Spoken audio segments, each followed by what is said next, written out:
Batten के बाद जो छठवां कमिश्नर था उत्तराखंड में वह सर हेनरी रैमजे था। तो सर हेनरी रैमजे का जो कार्यकाल था वह 1856 से और 1884 तक था। सर हेनरी रैमजे का जो कार्यकाल था 1856 से और 1884 तक था। तो सर हेनरी रैमजे को कुमाऊं का बेताज बादशाह कहा जाता है। कुमाऊं का बेताज बादशाह किसे कहा जाता है? उत्तर होगा सर हेनरी रैमजे को। ठीक है। तो जब 1857 की जब क्रांति हो रही थी ना, तो 1857 की क्रांति के समय उत्तराखंड में कमिश्नर सर हेनरी रैमजे ही था।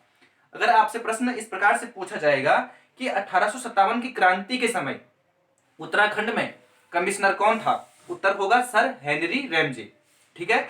तो सर हेनरी रैमजे स्कॉटलैंड का निवासी था। सर हेनरी रैमजे स्कॉटलैंड का निवासी था और इसने लुन्सी कटन की पुत्री के साथ इसने विवाह किया था। लुन्सी कटन कौन था? कमिश्नर था। कब से कब तक रहा? 1839 से और 1847 तक रहा। तो इसकी पुत्री के साथ इसने विवाह कर दिया। किसने? सर हेनरी रैमजे ने। नेक्स्ट, भारत के गवर्नर जनरलों में से एक गवर्नर जनरल था डलहौजी। ठीक है। तो डलहौजी का ही ये चचेरा भाई था। डलहौजी का चचेरा भाई कौन था? सर हेनरी रैमजे था। तो सर हेनरी रैमजे ईसाई धर्म का मतलब ये ईसाई धर्म को मानता था। सर हेनरी रैमजे ईसाई धर्म को मानता था, इसलिए इसने ईसाई धर्म का प्रचार प्रसार किया। ठीक है ना। तो नैनीताल में पहला मेथोडिस्ट चर्च कब खोला गया? नैनीताल में मेथोडिस्ट चर्च 1858 में बना। कब बना? 1858 में मेथोडिस्ट चर्च बना। कहां बना? नैनीताल में बना। याद रहेगा। ठीक। नेक्स्ट, तराई भाबर का रैमजे ने खूब विकास किया। यानी कि तराई और भाबर के क्षेत्रों में पहले जनसंख्या कम निवास करती थी, इसलिए रैमजे ने तराई और भाबर क्षेत्रों का इसने खूब विकास किया। इसलिए तराई और भाबर का इसे विश्वकर्मा कहा जाता है। तराई और भाबर का विश्वकर्मा किसे कहा जाता है?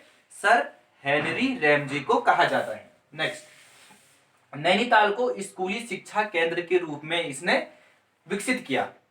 नैनीताल में स्कूली शिक्षा केंद्र के रूप में इसने विकास किया। ठीक है ना, सॉरी विकसित किया।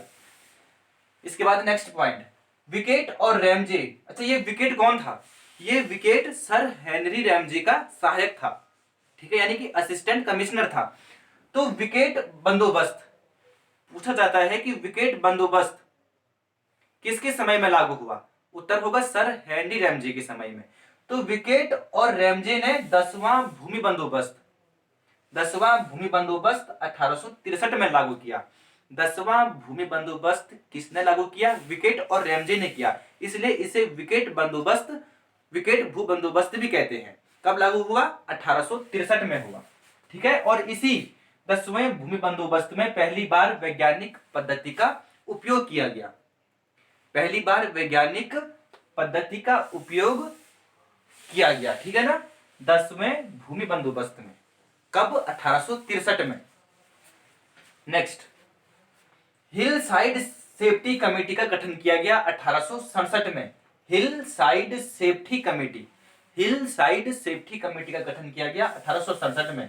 यह भूस्खलन व आपदा से संबंधित एक गठन था।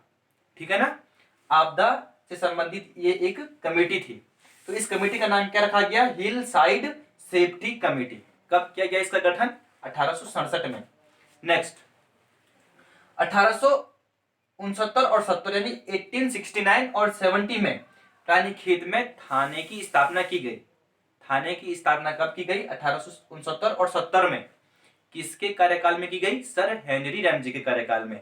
अच्छा, अल्मोड़ा और नैनीताल में थाने की स्थापना कब की गई? इसका उत्तर आप नीचे कमेंट बॉक्स में देंगे।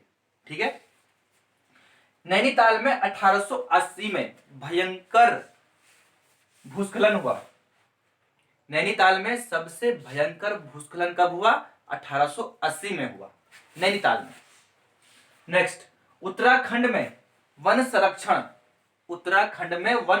का पहला प्रयास किसने किया? रैमजे ने किया। वन संरक्षण मतलब वनों की देखभाल। ठीक है ना। तो उत्तराखंड में वन संरक्षण का पहला प्रयास सर हेनरी रैमजे ने ही किया था। नेक्स्ट पॉइंट, काठ गोदाम में रेल का आगमन 1884 में किया गया। काठ गोदाम में रेल का आगमन कब किया गया? 1884 में किया गया। ठीक है। नेक्स्ट है कि कुमाऊं की जो जनता थी ना, कुमाऊं की जो जनता थी वह सर हेनरी रैमजे को रामजी साहब के नाम से भी जानती थी, यानी रामजी के नाम से ये पुकारते थे।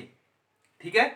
तो प्रश्न अगर पूछा जाएगा कि रामजी साहब किस कमिश्नर को कहा जाता है, तो उत्तर होगा सर हेनरी रैमजे। ठीक है।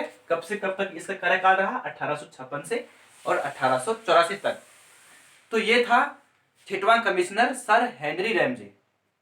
आप पहली बार वीडियो को ध्यान से सुनिए और दूसरी बार आप नोट्स बनाते रहिए। ठीक है, तो बने रहिए।